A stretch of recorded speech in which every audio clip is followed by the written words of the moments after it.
briefing. Gak ada briefing. Oke, kalau saya bilang siapa kita karena kita berada di jurusan UI, kita bilangnya Koiner. Siapa kita? Koiner. Siapa kita? Koiner. Siapa kita? Koiner.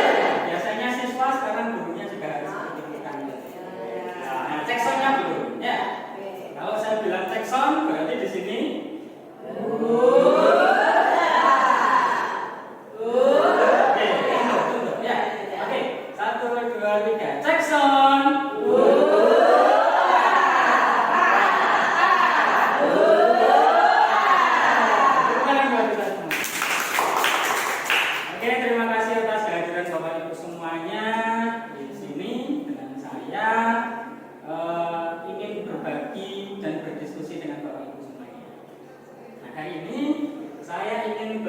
Mengenai budaya positif. Sebelum itu, Bapak Ibu, ada yang tahu budaya positif itu apa? Enggak, siapa? Kebiasaan baik. Terus ada lagi, bagus luar biasa. Enggak, Bu Sari, budaya positif. Budaya positif itu penerapan kebiasaan yang bagus. Penerapan kebiasaan yang bagus. Yang namanya budaya itu sudah rutin kita lakukan. Beda dengan perilaku, ya. Kalau perilaku mungkin hanya satu sekali perilakunya ini seperti ini. Tapi kalau budaya itu sudah mendarat ganti. Nah, budaya positif ini harapan kita menjadi budaya di lingkungan kita, di sekolah kita, terutama di jurusan teknik otomasi industri. Oke, Bapak Ibu semuanya kita lanjut. Barangkali ada yang masih. Nah ini di sini ada beberapa inti budaya positif. Ada perubahan paradigma positif, disiplin positif, nilai-nilai kebajikan, kebutuhan dasar manusia, motivasi perilaku manusia, posisi kontrol guru, keyakinan kelas, dan segitiga restitusi. Nah, beberapa ini semuanya pasti kita pernah mengalaminya. Dari semua ini pasti kita tidak menyadari kita berada pada posisi tersebut. Kita next lanjut saja Bapak Ibu. Nah ini di kurikulum Merdeka kita dituntut menggunakan pembelajaran paradigma baru. Nah, pembelajaran paradigma baru merupakan prinsip pembelajaran yang berdiferensiasi. Kita lanjutkan. Nah ini miskonsepsi tentang teori kontrol. Jadi guru sebagai kontrol itu bukan, nah ini bahwa semua penguatan positif efektif bermanfaat. Nah ini guru mengontrol murid itu tidak seperti itu. Murid merasa tertekan, murid merasa terbebani dengan guru sebagai yang memaksa murid, sehingga saat pembelajaran murid merasa pembelajarannya tidak menyenangkan. Murid merasa terbebani dengan pembelajaran.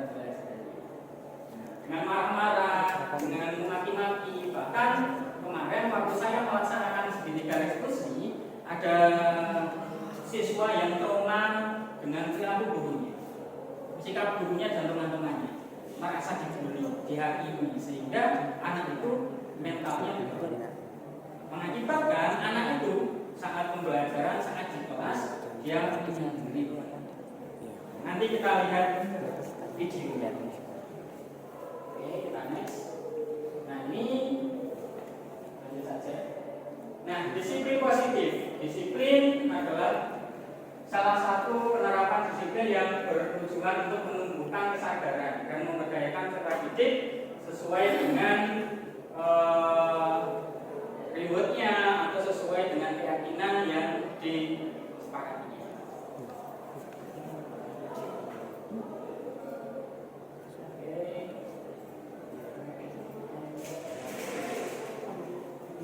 Nah ini Bapak Ibu nilai-nilai kebajikan institusi atau organisasi, yaitu profil pelajaran Pancasila, beriman kepada Tuhan Yang Maha Esa, bertakwa mulia, berkebajikan global, bergotong royong mandiri, beragama dan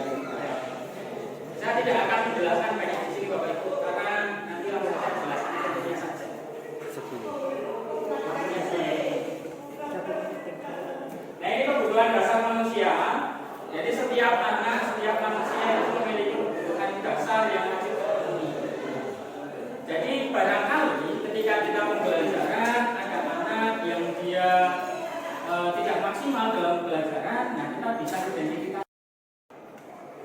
Nah ini resolusi murid bertanggung jawab untuk perilakunya. Fokus pada pemecahan masalah, murid merasa dihormati. Dengan teori kontrol, murid bersamaan memperbaiki diri. Nah resolusi ini adalah mengajak murid untuk menemukan dan memecahkan masalahnya sendiri, mengajak murid untuk menggapai apa yang dia inginkan dan masalah yang dihadapi bisa terselesaikan sesuai dengan pemikiran si murid sendiri. Di sini guru sebagai kontrolnya. Apakah di situ guru sebagai pengarahnya, manajemen dan lain sebagainya. Kita lanjut ini. Nah, ini tadi yang saya sebutkan 5 posisi kontrol. Jadi ada mendukung, pembuat rasa bersalah, pemantau, teman dan manajer. Yang paling bagus dari semuanya yang tergantung dari diri kita sendiri. Kita posisikan dan melihat karakter anaknya seperti apa. Kalau kita melihat karakter anaknya, ini enaknya sebagai teman, diajak bergaul, diajak ngobrol yang santai, jadi anaknya bisa lebih dekat. Oke,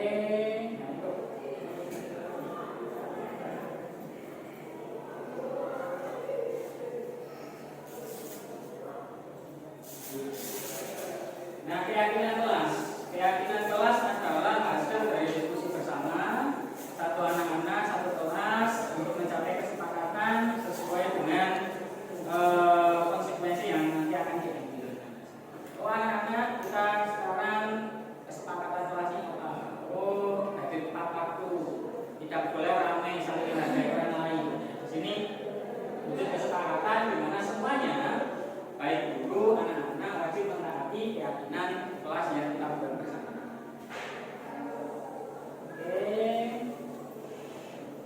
Oke Bapak Ibu, selanjutnya adalah segitiga restitusi. Nah segitiga restitusi ini dibagi menjadi 3. Yang pertama adalah menstabilkan identitas, validasi tindakan yang salah, kemudian menanyakan keyakinan. Menurut saya, dari berdasarkan pengalaman dan segitiga restitusi yang saya lakukan, menstabilkan identitas adalah posisi kita supaya mengajak anak dalam ketenangan emosi. Oh anak-anak kalau misalkan langsung kita hubungkan pada masalah, kamu ada masalah ini, kamu nggak masuk ke pelajaran ini, oh kamu ini, anak-anak akan merasa tertekan. Jadi dia tidak mau berbicara jujur sesuai dengan apa yang dia inginkan. Nah jadi tahap pertama adalah menstabilkan identitas, menstabilkan perilaku, mengajak anak menstabilkan emosinya. Dengan cara apa? Ini kita semua akan melakukan hal yang terbaik. Kita semua pasti melakukan kesalahan. Saya juga pernah ada di posisi ini. Jadi anak merasa ada temannya. Atau kita ajak ngobrol dengan diskusi yang baik sesuai dengan nilai-nilai pertemanan. Kemudian validasi tindakan yang salah. Jadi validasi tindakan yang salah di sini adalah mencari maksud dan tujuannya anak itu melakukan kesalahan itu. Mas, kamu itu tadi saya dapat informasi dari guru kamu nggak masuk. Benar? Iya Pak. Menurutmu perbuatan itu baik apa benar? Salah. Terus kenapa kamu melakukan itu? Pak, saya itu nanti capek. Saya di kelas itu tidak konsen. Saya ingin istirahat. Akhirnya saya ke masjid gitu. Itu. Nah, di sini adalah validasi tindakan yang salah. Jadi kita mau tahu tujuan dan kenapa alasannya anak itu bermasalah seperti itu. Nah, di sini habis itu kan kita tanya tuh anak itu, oh perbuatan ini benar apa salah? Anak itu sudah memahami bahwa perbuatannya salah. Kemudian di sini selanjutnya tahapan yang ketiga adalah menanyakan keyakinannya. Nah, menanyakan keyakinan ini kita mengajak anak untuk mencari solusi dari permasalahannya sendiri. Nah, kamu tahu kan perbuatan ini? Menurutmu bagaimana supaya permasalahan ini selesai? Nanti anak akan berusaha mencari solusinya sendiri. Akan menggali sesuai dengan apa yang dia inginkan. Oh, ternyata saya ngantuk itu karena tidur malam, main game. Nah, seperti saya katakan seperti itu. Oke Bapak Ibu, selanjutnya saya melakukan sedikit revolusi kepada satu orang anak Bapak Ibu. Sebenarnya dua, tapi yang saya tampilkan cuma satu. Di sini ada satu anak, saya perlihatkan videonya ya.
Hasilnya itu saya. Nah di sini saya bisa menggali anak-anaknya. Oh akhirnya si anak membuka pikiran dan menguasai. Oh gitu ya. Saya akan mencoba untuk membuka diri. Saya ingin mencoba untuk mencari teman, diskusi dengan yang lainnya, membaur dengan teman-teman. Dan sebenarnya sebelum ini Bapak, saya sudah survei ke teman-temannya semua. Benar nggak sih anak ini itu penanganannya emosi? Kalau di kelas seperti apa? Terus kalian sudah pernah nggak sih mengajak anak ini bermain, mengerjakan pelajaran bareng? Sudah pernah sering, tapi anaknya memang melarikan diri. Saat kumpul yang satu di sini, dia di pojokan teleponan.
Padahal saya melakukan segitiga diskusi ini baru 2 hari yang lalu. Sekarang hasilnya sudah lumayan. Praktek anak ini sudah mau bergaul dengan teman-teman. Di sini ada Busari. Bu Sari yang melihat anaknya secara langsung. Sampaikan dengan perubahan seperti apa? Saya dengan Bu Sari dari Produktif Teknik Otomasi Industri. Saya kebetulan mengajar di kelas 11. Kebetulan antara kelas 11 memang yang dikatakan oleh Pak Aan adalah benar adanya. Sebelumnya anaknya memang selalu menghindar dan kadang beberapa tugas dari kendala diselesaikan, tetapi sekitar beberapa hari ini itu dia berusaha di tempat baik untuk berusaha membaca gambar kelistrikan dan mau mencoba urutan itu seperti itu. Jadi ada niat untuk berkumpul dengan teman-temannya, ada juga di sebulan itu ada ruang praktek dan ada niatan untuk berubah seperti itu. Jadi saya lihat beberapa hari belakangan. Jadi terima kasih Bu Sari dan teman-teman. Harapan saya dengan melakukan segitiga diskusi ini bukan hanya memecahkan masalah satu anak. Dan harapan saya nanti ke depan anak ini akan saya pantau terus perubahannya setiap minggunya. Dengan segitiga diskusi bukan hanya sekali saya melakukan itu, tapi nanti ada kelanjutannya. Saya dampingi, saya harapkan anak itu untuk menjadi lebih baik. Di sini saya mengambil kasus bukan kasus yang asal-asalan mengada-ngada. Saya tidak ada, anak ini bahkan tidak tahu saya mana. Langsung saya ajak ke atas, saya ajak diskusi. Dan tidak tahu apa yang arah untuk membicarakannya. Dan hasilnya alhamdulillah ada perubahan yang cukup signifikan. Anak itu mau bergaul dengan teman-temannya. Anak itu mau mengajak diskusi dengan teman-temannya. Dan pagi-pagi auranya cukup berbeda. Sudah ada senyum. Karena saat pelajaran ini praktek, anaknya sudah yakin saya sudah belajar.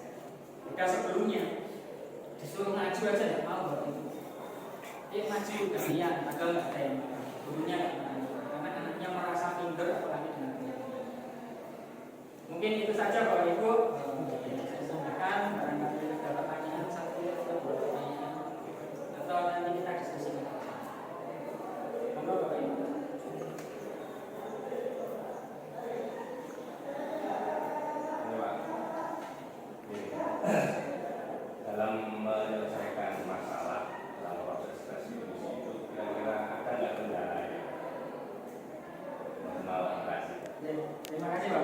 Jadi yang saya alami kendala yang pertama adalah memancing anak itu untuk berkata jujur. Jadi saya melakukan dua revolusi. Revolusi yang pertama dengan anak saya wali kelasnya namanya Adit, ya. Kemudian yang kedua sama si Zulanda ini. Yang pertama saya mengajak anak ini untuk jujur, itu susah, Mas. Beberapa kali waktu pelajaran guru-guru yang lain, saya mendapat informasi kalau kamu tidak masuk kelas, tidak Pak, saya masuk terus. Terus saya dapat info kalau sampean itu di masjid ya, enggak Pak. Nah di situ mulai saya, nah ini kejujuran anaknya yang susah. Saya butuh waktu lama supaya anak itu mau jujur sama kita. Jujur tidak masalah loh, Mas. Saya mengajak anak itu seperti itu, dan akhirnya anak itu mulai jujur. Iya Pak, saya pelajaran ini ke masjid. Kenapa? Karena anaknya main game. Dan ternyata sangat anaknya itu kerja jualan akun game. Dia nggak mau di kelas, dia ke masjid. Alasannya apa Mbak di masjid? Padahal di masjid itu tidak ada yang menyuruh membantu di situ. Alasannya. Nah di sini sebenarnya yang paling sulit adalah menggali kejujuran dan mengajak anak itu nyaman dengan kita. Ini cukup sulit.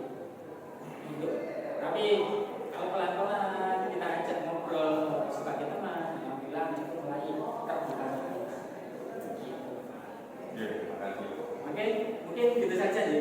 Satu saja jangan banyak. Oke, terima